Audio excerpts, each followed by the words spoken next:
รัฐมนตรีต่างประเทศออสเตรเลียยังได้เรียกนายฮินเลวนิวแมนทูตอิสราเอลประจำออสเตรเลียเข้าพบเพื่อประท้วงจากการที่กองกำลังป้องกันอิสราเอลยุติการสอบสวนกรณีดังกล่าวขณะที่นายนิวแมนเน้นย้ำว่าอิสราเอลไม่ได้ตั้งใจจะมุ่งเป้าโจมตีเจ้าหน้าที่ด้านมนุษยธรรมที่ปฏิบัติหน้าที่ในฉนวนกาซาปิดไฟปิดแอร์เมื่อไม่ใช้ช่วยประหยัดค่าไฟลดการใช้พลังงานจบข่าวทิติมาอินกลัมอ่านรับฟังข่าวครั้งต่อไปเวลา 15 นาฬิกาค่ะติดตามข่าวที่นำเสนอไปแล้วได้ที่ www.thainews.prd.go.th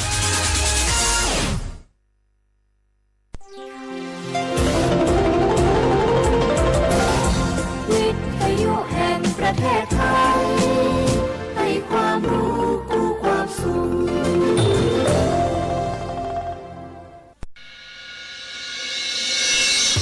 สถานีวิทยุกระจายเสียงแห่งประเทศไทยจังหวัดเชียงใหม่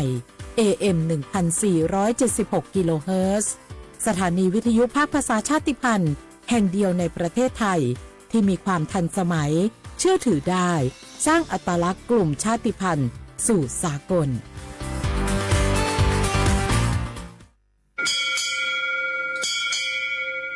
ออบูดาจ้า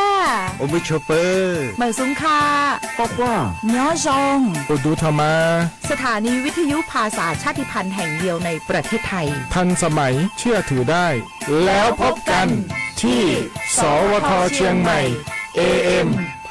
1476 กิโลเฮิรตซ์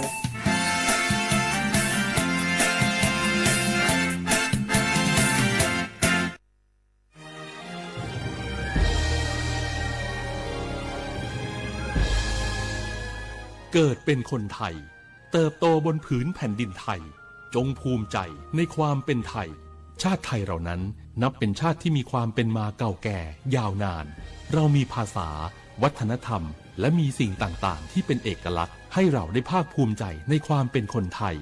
เราควรเห็นคุณค่าและมีความรักชาติหวงแหนแผ่นดินอันเป็นมรดกของบรรพชน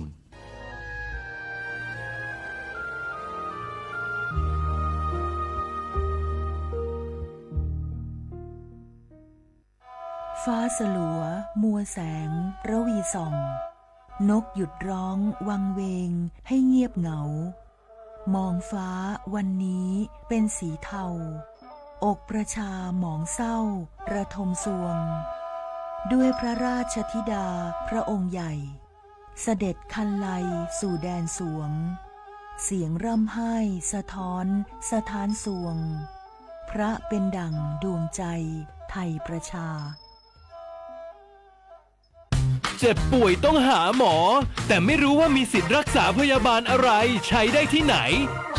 วันนี้ตรวจสอบสิทธิรักษาพยาบาลด้วยตัวเองง่ายๆเพียงแค่เตรียมเลขบัตรประชาชน13หลักแอดไลน์ Official ของสปสช.ค้นหา @NHSO กดเพิ่มเพื่อนจากนั้นมองหาสัญลักษณ์รูปบัตรประชาชนกดเมนูตรวจสอบสิทธิแล้วทำตามขั้นตอนหรือโทรสายด่วนสปสช1330กด2ตรวจสอบสิทธิตลอด24ชั่วโมงหลักประกันสุขภาพแห่งชาติบัตรทอง30 บาทสิทธิหลักประกันสุขภาพของคนไทยร่วมเป็นเจ้าภาพงานระดับโลกจัดขึ้นในประเทศไทยการประชุมสภาผู้ว่าการกองทุนการเงินระหว่างประเทศและกลุ่มธนาคารโลก 12-18 ตุลาคมณศูนย์การประชุมแห่งชาติสิริกิติ์ด้วยแนวคิดโลกทัศน์ใหม่ของไทยเพิ่มศักยภาพคนสร้างภูมิคุ้มกันในโลกที่ท้าทายมาร่วมเป็นส่วนหนึ่งของการประชุมครั้งประวัติศาสตร์เพื่อปรับตัวสู่อนาคตร่วมกันอย่างมั่นคง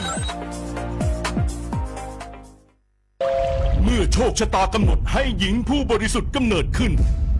จากปฐมบทแห่งความรักอันยิ่งใหญ่การพลัดพรากการต่อสู้และบทพิสูจน์ความจริงร่วมสัมผัสเรื่องราวแห่งความรักความเสียสละและการแสดงอันวิจิตรงดงามของมหากาพย์รามเกียรติ์ในการแสดงโขนมูลนิธิส่งเสริมศิลปาชีพตอนสีดาในวันที่ 5 พฤศจิกายนถึง 10 ธันวาคมนี้ณศูนย์วัฒนธรรมแห่งประเทศไทยเปิดจองบัตรแล้ววันนี้ที่ไทยทิกเก็ตเมเจอร์เท่าเทียมยุติธรรมเสมอภาค万我是路有茶有多么龙平平ประเทศไทยเป็นสังคมที่มีความหลากหลายทางชาติพันธุ์แต่ละกลุ่มมีภาษาวัฒนธรรมและวิถีชีวิตที่เป็นเอกลักษณ์ซึ่งล้วนเป็นคุณค่าที่ควรได้รับการคุ้มครองพระราชบัญญัติคุ้มครองและส่งเสริมวิถีชีวิตกลุ่มชาติพันธุ์มีเป้าหมายเพื่อคุ้มครองสิทธิและศักดิ์ศรีของกลุ่มชาติพันธุ์ส่งเสริมการรักษาอัตลักษณ์ภาษาวัฒนธรรมและภูมิปัญญาท้องถิ่นพร้อมทั้งป้องกันการเลือกปฏิบัติและสนับสนุนการมีส่วนร่วมในการพัฒนาสังคมอย่างเท่าเทียมกฎหมายฉบับนี้มุ่งสร้างความเข้าใจเคารพในความแตกต่างและส่งเสริมการอยู่ร่วมกันบนพื้นฐานของความเสมอภาคเพื่อให้ความหลากหลายทางวัฒนธรรมเป็นพลังในการพัฒนาประเทศอย่างยั่งยืนดื้อหยอบผักแก้หลอซาแต่ผัดโดผัดชิหลอซาบาที่วิจารณ์พอลอาเชื่อที่เลงโงประสานสืบค้นติดตามข้อมูลเพิ่มเติมที่ศูนย์มนุษยวิทยาสิรินธรองค์การมหาชนกระทรวงวัฒนธรรม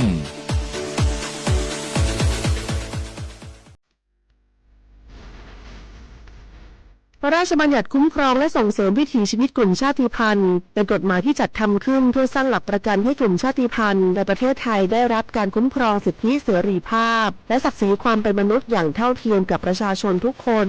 โดยมุ่งส่งเสริมให้กลุ่มชาติพันธุ์สามารถดำรงรักษาอัตลักษณ์ภาษาวัฒนธรรมภูมิปัญญาท้องถิ่นและวิถีชีวิตที่สืบทอดกันมาได้ภายใต้กรอบของรัฐธรรมนูญและกฎหมายของประเทศโดยนางสาวสบิดาไทยเศรษฐ์รัฐมนตรีว่าการกระทรวงวัฒนธรรมกล่าวว่ากฎหมายฉบับนี้สะท้อนให้เห็นถึงความสำคัญของความหลากหลายทางวัฒนธรรมซึ่งถือเป็นรากฐานสำคัญของสังคมไทยการที่เรามีพรบออกมาคุ้มครองเมื่อวันที่ 18 กันยายนนะคะปี 2518 ก็ถือว่าเป็นอีกก้าวหนึ่งนะคะหรือว่าเป็นก้าวแรกที่จะเป็นการไม่ใช่แค่คุ้มครองวิถีชีวิตชาติพันธุ์แต่ว่าคุ้มครองความหลากหลายทางวัฒนธรรมซึ่งจะทำยังไงให้ทุกท่านนี้สามารถอยู่ร่วมกันในสังคมได้อย่างเท่าเทียมโดยคำนึงถึงศักดิ์ศรีความเป็นมนุษย์ก็ถือว่าจะมีอีกหนึ่งเครื่องมือในการที่จะปกป้องสิทธิต่างๆและทำให้ทุกท่านนั้นสามารถเข้าถึงสิทธิขั้นพื้นฐานประเทศไทยเป็นสังคมที่ประกอบด้วยประชาชนจากหลากหลายกลุ่มชาติพันธุ์เช่นกะเหรี่ยงม้งลาหูลีซูอาคาและอีกหลายกลุ่มที่มีประวัติศาสตร์ภาษาและวัฒนธรรมเป็นเอกลักษณ์ในอดีตกลุ่มชาติพันธุ์จำนวนไม่น้อยประสบปัญหาการเข้าถึงสิทธิขั้นพื้นฐานการเลือกปฏิบัติหรือข้อจำกัดในการดำรงวิถีชีวิตดั้งเดิมกฎหมายฉบับนี้จึงมีเป้าหมายในการสร้างกลไกที่ช่วยลดความเหลื่อมล้ำส่งเสริมการมีส่วนร่วมและเปิดโอกาสให้กลุ่มชาติพันธุ์มีบทบาทในการกำหนดแนวทางการพัฒนาที่สอดคล้องกับบริบทของตนเองสาระสำคัญของพระราชบัญญัติประกอบด้วยการคุ้มครองสิทธิของกลุ่มชาติพันธุ์ในการรักษาและสืบทอดภาษาประเพณีศิลปะวัฒนธรรมความเชื่อและภูมิปัญญาท้องถิ่นการส่งเสริมการศึกษาที่คำนึงถึงอัตลักษณ์ทางวัฒนธรรมการป้องกันการเลือกปฏิบัติด้วยเหตุแห่งความเป็นกลุ่มชาติพันธุ์ตลอดจนการจัดตั้งคณะกรรมการและกลไกต่างๆเพื่อกำหนดนโยบายติดตามผลและประสานความร่วมมือระหว่างหน่วยงานของรัฐองค์กรปกครองส่วนท้องถิ่นภาคประชาชนและผู้แทนกลุ่มชาติพันธุ์นอกจากนี้ยังเปิดโอกาสให้มีการกำหนดพื้นที่คุ้มครองวิถีชีวิตกลุ่มชาติพันธุ์ในบางพื้นที่เพื่อสนับสนุนการอนุรักษ์วิถีชีวิตและการจัดการทรัพยากรตามหลักเกณฑ์ที่กฎหมายกำหนดประโยชน์ของกฎหมายฉบับนี้คือการสร้างความเสมอภาคและลดการเลือกปฏิบัติในสังคมส่งเสริมการอนุรักษ์ความหลากหลายทางวัฒนธรรมและสนับสนุนให้ภูมิปัญญาท้องถิ่นได้รับการสืบทอดสู่คนรุ่นใหม่นอกจากนี้การมีส่วนร่วมของกลุ่มชาติพันธุ์ในการกำหนดนโยบายและการพัฒนาพื้นที่ยังช่วยให้การดำเนินงานของภาครัฐมีความเหมาะสมกับบริบทของแต่ละชุมชนมากยิ่งขึ้นส่งผลให้เกิดการพัฒนาที่สมดุลและยั่งยืนทั้งในด้านเศรษฐกิจสังคมและสิ่งแวดล้อมนำไปสู่สังคมที่เปิดกว้างมีความเข้าใจซึ่งกันและกันและเคารพความแตกต่างของทุกกลุ่มคนอย่างยั่งยืนสนับสนุนโดยศูนย์มนุษยวิทยาสิริธรองค์การมหาชนกระทรวงวัฒนธรรม www.sac.or.th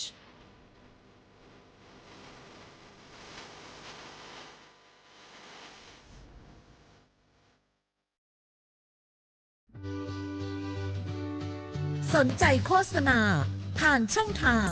สถานีวิทยุกระจายเสียงแห่งประเทศไทยจังหวัดเชียงใหม่ให้ความรู้คู่ความสุขฟังชัดสัญญาณไกลค รอบคลุมพื้นที่จังหวัดเชียงใหม่ติดต่อที่สวทเชียงใหม่053-276-068และ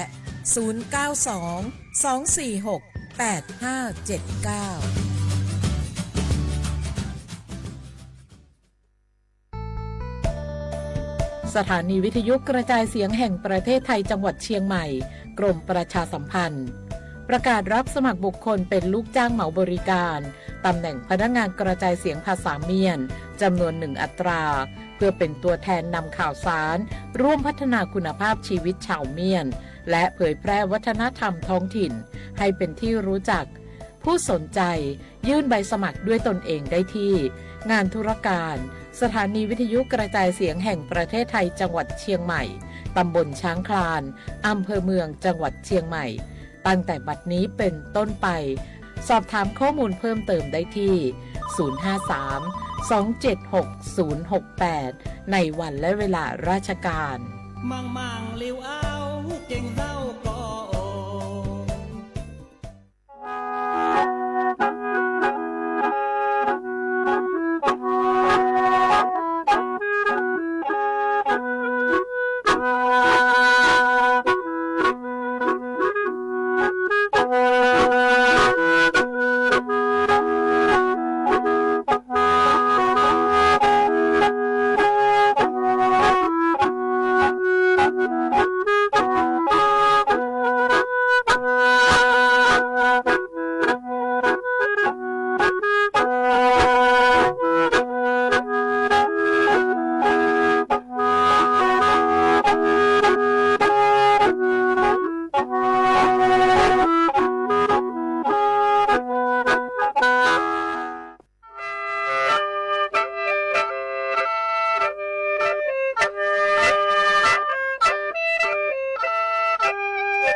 学话不好话啊，阿么啥阿我历史的这个话做不了啊，阿我历史ประกอบกุลปัญญาสถานีวิทยุกระจายเสียงแห่งประเทศจังหวัดเชียงใหม่สำนักงานประชาสัมพันธ์ที่ 3 กรมประชาสัมพันธ์วัดดุจ้างา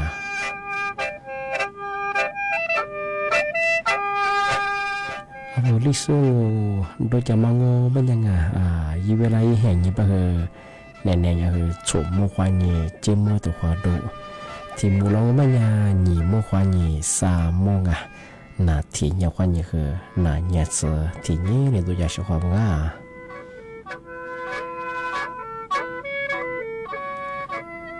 อาวุลิสูโดยมองมันยังหนีกาดลีนั่นละง่ะยี่วิธีการไปดูวิทยุวิทยุมันยังคือยี่ระบบยังคือระบบ AM ยี่คลื่นความถี่มันยังคือที่ตัวลีเฮียฉีดสิโจว่าโจนยังคือตัวละตีนี้ถ้าว่าFacebook Live ยี่เพลงมันคือสวทเชียงใหม่ AM 1476กิโลวัตต์ที่ไลฟ์สุดจังยี่เบอร์โทรศัพท์มันยังคือ053 276 007 053-276-007 ง้องา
消化不来话啊，阿姆萨你莫话你萨莫啊，我李苏我都知道话做不了啊。นี่ไม่ถึงยังเป็นยังไงเอาลิสูอาบายเห็นยังบ้างว่าคือพนักงานชาวงานนี่ไม่ถึงยังบ้างคือชื่อห้าเห็นยังไงนี่ไม่ถึงยังบ้างคือลามางะลานี่ลามานี่ชาวงานยิ่งคนยิ่งโตยิ่งจะโชคโกงอาที่เป็นอย่างว่าไทยอาบามยังคือเห็นหายิ่งจะยังไงนี่ไม่ถึงยังบ้างคือน่ะลีนี่หัวชาวงานอาที่ยังไงนี่ไม่คือว่าชาวดังว่าถึงมาปีมากไงอาที่สุดจริงใช่ไหมเอาเฉพาะไปคว้าเนาะจังหวัดน่านทัพพัวจะสุดจงโอ้เป็นยังไงเอาลิสบ้านเนาะทัพพัวจะสุดจงอะไรหัวมุจะสุดไงเอาที่เนาะจะสุดจงอะไรบ้างคือเอามือสั่งมันยังเนาะพื้นที่จังหวัดน่านจะคืออาจจะคือเยอะช่วงงาอาจจะเยอะมากอะไรอย่างคือยี่สิบยี่ตัวช่วงงาอาทิตย์บางไม่ยังมาเสียกว่าจังหวัดน่านไว้ทำมาประกาศเตือนภัยอีฝรั่งกันทำไมเนี่ยขึ้นเนี่ยโดนเนี่ยบ่โดนไงเธออยู่เวลาไงซื้อหญิงมู่ซื้อหญิงมู่เธอใช้ถึงหมู่เรากูเราไงซื้อหญิงมู่กับผู้ใหญ่มาไงที่มานี่ไม่ถึงยี่มาเธอเฮยี่ซื้อหญิงยี่คนอยู่ตรงไหนชดซื้อกูโคทำไมไม่ได้ยาพื้นที่จังหวัดน่านจะมาประกาศอีฝรั่งมองบ้างไงเอาที่อาจจะลูกคุยเคยจะสู้ไงอาจจะจุยเคยจะสู้แบบไงมาเคยอย่างคือจะซื้อจะมาคือมุมมองที่เลยแทจะได้บุรุษง่าสิพูดไปคืออาจจะมาคือยิ้มมุมจะเป็นอย่างที่8 มุด8 เมตรไงอะไร8 มุดคนยิ่งกูเมตรที่เลยหมดแล้วเป็นยังไงอาจจะเป็นตัวบัวอาจจะลูกคุยเคยจะสู้อย่างคืออาจจะอย่างกันอย่างคือที่เลยอาจจะลูกคุยบิลเรื่องมันเป็นยังไงยิ่งเคยมีจะมาคือที่เลยกินน้ำเป็นยังไงอาจจะเป็นอย่างเช่นที่ฝรั่งง่าอาทิตย์ไปยังว่าเขาเธออาจจะลูกคุยเคยจะสูงไปยังไงมาเคยยังเคยจะซื้อจะมาคือมุ่งมาที่แถบจาระปังงาทีนี้อาจจะวันหน้าถ้าว่าประกาศฝรั่งมันเป็นไงพื้นที่กว่าขึ้นมีเช่นมันไง อำเภออำเภอเวียงสางเนี่ยคืออะไรเนี่ยลีตำบลสองมาคือจังหวัดน่านครับยูติกังบัญญัติชนมาคือตำบลกลางเวียงบ้างอันนี้คือညီมาแล้วก็คือตำบลไหลหน้าบ้างที่ถึงมองบัญญัติตำบลครึ่งบุรงที่ถึงมองไม่คือตำบลสางกันมาคืออำเภอเวียงสางไงจังหวัดน่านกันมาคือ4ตำบลไงเอาเชียวข้าวปีข้าวที่อำเภอเวียงสางไงจังหวัดน่าน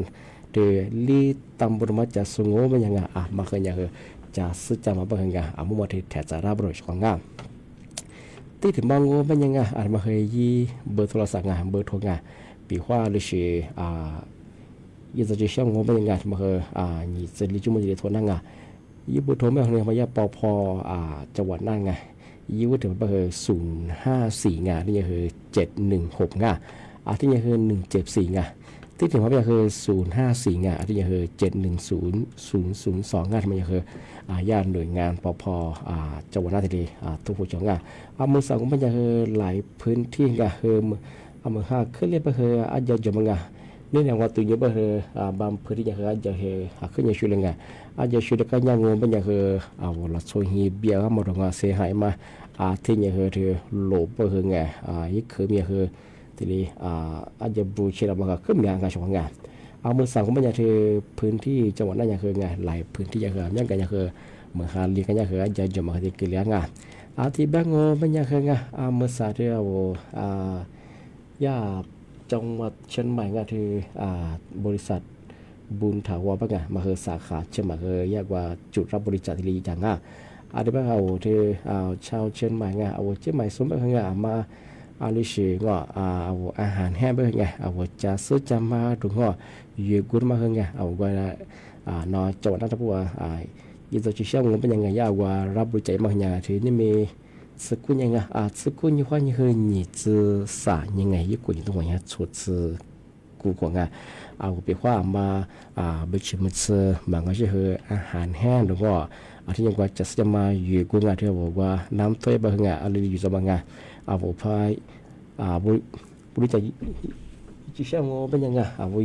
ยิ่งเชื่อมเป็นยังคือที่ยาบุญถาวรบางมาคือสาขาเชียงใหม่ยี่นี่เลยบริจาคที่อยู่ช่องสมัครมาปีมาเช่าชาวงาที่มาที่เชียงไม่ยังเฮงที่มาชาวงานมาเคยจังหวัดเชียงใหม่ควันยังเฮที่ยังเฮกรมอุตุนิยมวิทยาได้มีทั้งพวกกูนิโซแต่ยังสุดมาแจ้งตัวหลังนี่เจ้านี่ก็คือนี่มีควันยังเฮเสนอวันนี้สังเกตนี่เจ้านี่ควันยังนี่เจ้าที่ก็ทุกอย่างคือนี่เจ้านี่是变ที่ยามาสานมีทั้งพวกกูนิโซเต็งสุดมาแจ้งตัวพลังงานในพื้นที่จังหวัดแม่ฮ่องสอนจริงที่ยังคือจังหวัดเลยที่ยังจังหวัดบึงกาฬสกลนครที่ยังคือจังหวัดนครพนมที่ยังคือจังหวัดหนองคายที่ยังจังหวัดหนองบัวลำพูที่ยังคือจังหวัดอุดรธานีที่ยังคือกาญจนบุรีที่ยังจังหวัดตราดอุตรดิตถ์ที่ยังสุโขทัยจังหวัดตากพิษณุโลกพิจิตรพิชรบูรณ์มันยังคือยามีทั้งพวกกูนิโซที่แจ้งตัวพลังมาคือ16จังหวัดท่านเหมือนที่พื้นที่ธรรมราชจะสูงไม่ใช่ชงมาคือจามฟาตาบริงที่ยังว่าติดตามข่าวสารจากหน่วยงานราชการที่ตื่นรับประงานปีว่าเรียนตัวเหมือนขึ้นเรียบางขยะสดีประกาศแจ้งตัวอย่างที่มาถึงเชียงเป็นยังไงที่จังหวัดแม่ฮ่องสอนคืองานเมืองสัตว์บางแห่งเคยบางเคยหลายพื้นที่ยังคืองานเมียกันยังคือเหมือนที่เดียวขึ้นเรียบางงานอาจจะเป็นอย่างว่าชาวบางงานว่าคือโดโซโลชิสบางคืองานมาคือต่างๆนี่ที่โลชิคือต่างๆนี่ใช่บางงานที่ยังคือที่ยังจะบางงานเป็นความเหมือนขึ้นเรียบมีอยู่แล้วจะบางเคยเดียวว่าอยู่บางอย่างบางงานมหาลีสลงบางอย่างที่นกว่าอยู่คนยังกันรับบัตรกว่าอย่ารับบางงานดีสลายมาที่เล็กกินนะบางงานที่ยังคือจะกูที่ก็ต้องบางคือว่ากูเยอะไง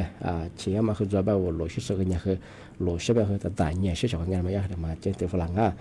มาสามหาลีจังก็เป็นยังไงมาคือด้วยคืออะไรกว่ายังไงโลชิบางคือต่างๆนี่ใช่ไงจะกูที่ก็ต้องแบบคือจะกูเนี่ยจะกูมาข้างจะว่าโลชิมีสัตว์บางคืออันตรายยังไงมาอยากคือแต่มาที่นี่เจอตัวฝรั่งที่บ้านมันอยากคือมหาลิจังเป็นยังไงว่าเราเคยชิโซโลชิโซบะคือมาคือมกาบุชเหแต่ละว่าสาคือแต่ละจ้ามหาลิบะคือว่าที่นี่วาดงานมันก็ยังจ้าว่ามาแต่ละบะคือมาผ่านยังจ้า นานเลยมาเฮงอ่ะอาจารย์นามาเฮเกนั่งอ่ะอาจารย์มาโทรใช้บ้างเลยว่ากูดูนารงอีกชิ้นน้ำมันอ่ะอาจารย์แต่ก็ดบ้าตัวชิ้นไหนมาเข้าสุบ้างไงมาเขาโทรใช้เลยขึ้นนะบ้างคือชื่อเจ้าของอ่ะอะไรกูเยอะเยี่ยมนังว่าชิ้นจากมันนังอ่ะที่เฮว่าเหตุความจำมาคืออย่างเฮมันทราบจากว่าไงอันนี้บ้างคือมาฮันลิซมันยังไงมากูเดียวมาดูแลสุขภาพยังไงว่าฮักคือดูสูงไงว่าที่มีแต่สุบ้างไงโลชิยังเฮzamu ni shi kwanga lo shang banya khenga legi lega nga motishi ka shi tsuku tin jonga tuket tiga tong banya khenga abo ma frasa ke la tso ke aw la ju la ma dir ke na nga ma ke aw ma senga tinya ka ma ke ashi fela ma nga ba ke ama ka tire ha tso zamu ni shi kwanga ati banya nga ama sa nala mo gwa te kwa ge na shi kwanga ma ka shi la wo ni da no na ya tambon pian ruang nga na mo he ta bo cha so ya một quả nhị chuyến đi phát lang bây giờ bộ tập lần này nhiều cho con bộ sẽ có một lái sửa thì sửa ngày thì thà bộ uy tín nàyจะสดhơn hoang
เอาชาว่าว่างา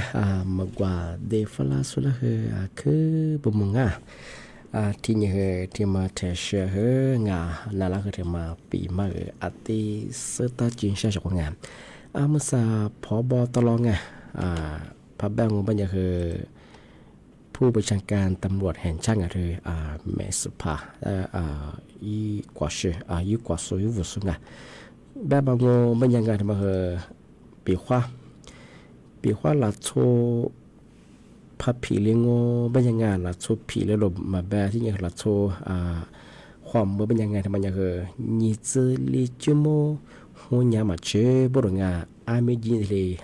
แจ้งความอยู่เชิงบุรงที่แบบงบัญญัติ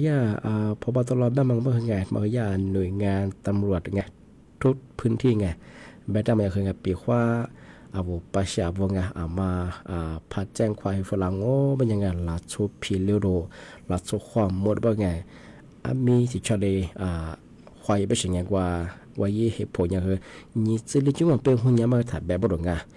ปีว่าประชาชนไงอาวุปัชญาวงมาดูเชลัดชุบผีเลี้ยวลัดชุบความหมดว่าไงพัดแจ้งความอะไรอย่างคือมีสิชาเลยดำเนินการเย่บุรงทำไมอาจจะเป็นอย่างคือไงนี่จะเรียกว่าอย่างคือหุ่นยามาเชื่อบ้างที่แบงก์มันยังเชื่อความงาปีว่าว่าเชื่อความว่าแบงก์นี่สัญญามาว่าซื้อความหลักส่งไงหลักส่งความมโนผีเรื่องว่าเป็นไงย่าเชื่อความว่าไงมาที่ยินที่ปัจจัยความยิงว่าเป็นยังไงนี่จะลิจุ่มว่าที่มันยังมาเชื่อบ้างที่แบงก์มาสยาพอตลอดแบบนี้คือไงตัวอย่างหน่วยงานตำรวจก็คือเป็นอะไรบ้างไงมาปีว่าปัจจัยความอะไรยังไงที่เฉลี่ยมีทะเลควายเป็นสิ่งไงว่าถ้าไอ้บ้างว่านี่จะลิจุ่มมาเป็นหุ่นยาเป็นถ่ายแบบโรงงานทำไมที่ยาที่จะมาปีมาละงานบ่จะมาปีมาเช้าละงานที่บางเป็นยังไงจะมาที่เชียงเป็นยังไงจังหวัดเชียงใหม่เขาจะมาแจ้งเตือนฝรั่งมันคือพื้นที่เฝ้าระวังเป็นยังไงเมื่อฮาลีสลงก็คืออาจจะเจอมังดินสลายมังที่มาเห็นนี่มีกระเป๋าความยังไงเฮฮานี่จะที่เนี่ยจะช่วยงอำเภอแม่ใจเด็กกางอาทิตย์คืออำเภอองค์กอยเด็กกางอาทิตย์คืออำเภอแม่อายอำเภอฝานอาทิตย์คืออำเภอชัยประการอาทิตย์คืออำเภอพร้าวมาคือโชจังหวัดที่พื้นที่จังหวัดเชียงใหม่ธรรมดีแจ้งเตือนฝรั่งที่บ้างมันเป็นยังไงเชื่อว่าน้ำแบ่งยังไงช่วงงานปีว่ามา จะซื้อจะมาไงอาหารแห้งตรงอ่ะอยู่กูจะพูดมาไงมาบริจาคช่างโง่เป็นอย่างว่าบุญถาวรไงสาขาเฉมายินดีบริจาคช่างทำไมสกุลยี่ห้อยี่ไงยี่จะสายยี่สิริรับบริจาคที่เยอะบ้างเจ้าบริจาคเยอะมากเป็นอย่างว่าเชียวขวานจังหวัดนาวาจิรียี่จอยมังเมื่อสายบ้านพื้นที่จังหวัดน่าอย่างเฮงคือยี่สิริชื่อมาคือมีอาจจะจำมาตรงกันละสุบะคือความจำมันน้อยที่จะจำมาคือมีอาจจะบางวันยังชาวเชียงใหม่มาบริจาคยิ่งชอบไงอาทิตย์ยิ่งชอบบางอย่างคือปันน้ำใจไงช่วยเหลือยังมึงยิ่งจนเราความงปีว่าเชื่อว่าพื้นที่ลุต้นเป็นไงมาอะไรช่วยจังบ้างไงอะไรเดือดร้อนคือแทบไม่สมบูรณ์พูดยังไงอะไรตัวจากเขาที่สมัครว่าที่บริจาคยิ่งคือที่ยิ่งจอคนหน้าบริจาคของงานอาทิตย์เป็นอย่างคือมาว่าพื้นที่จังหวัดนาวาที่ยิ่งจะช่างโง่เป็นยังไงมายิ่งจะเชื่อเป็นยังไงว่าบูทำว่าไงสาขาจะไปที่บริจาคอีกช่างไปชิมมันเสริมแบบอาหารแห้งแบบงานจะจะมาอยู่กับพวกมันอย่างที่ไล่บางงานเมื่อเธอมาปีมางานที่แบบว่ามันยังไงนะปีมาคือที่เรียนจอยช่างงานที่แบบรายการนี้สมมติต้องมาว่าไงที่ตัวเขาแบบเนี่ยแบบชอบบุคคลยิ่งจิ้มมือตัวขวาดวงที่คือถึงมันแล้วแบบยิ่งมือขวายิ่งสามโมงนี่มีแบบยิ่งเวลาอยู่จุกเดียวว่าช่างนั้นสุดที่สุดแล้วคือบ่มองที่แบบมาเลยตัวจะช่างมาก็ดีมากกว่าเชื่อดูแลสุขภาพยังนี่ว่าคือโดยส่วนโลชิสุบะมาสมัครลิซ่าแบบโลชิคุณตัดต่างเชื่องานจะก็จะเรื่องมันให้ยังอันตรายอาทิตย์หน้าปีมาคืออาทิตย์ละจงงงแบบคือที่จะความมูลความข้อว่าสวัสดีครับ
你小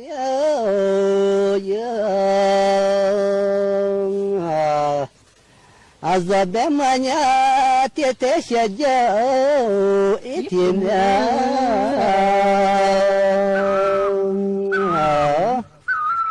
还没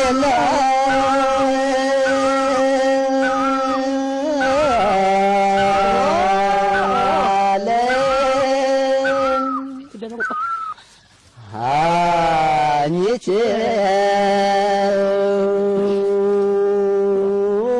天面我了，也是子你是天妈那，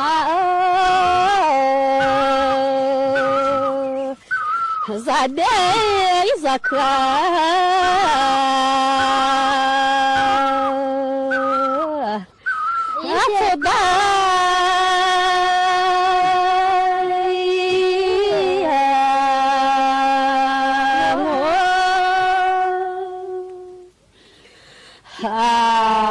的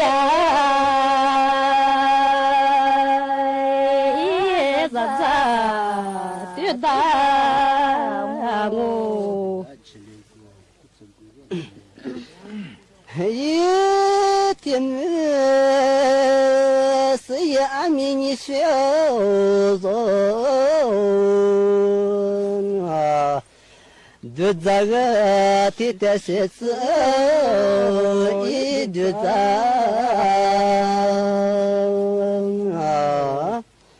啊是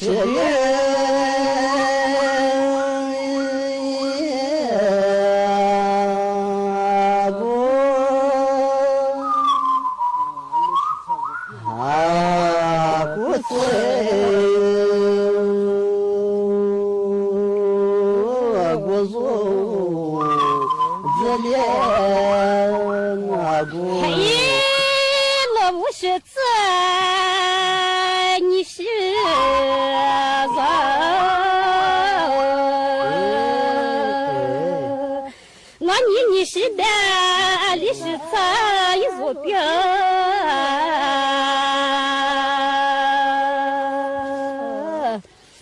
马错。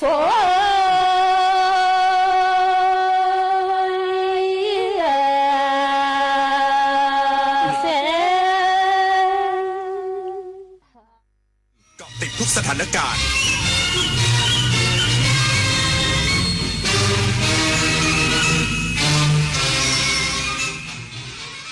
รับฟังข่าวต้นชั่วโมง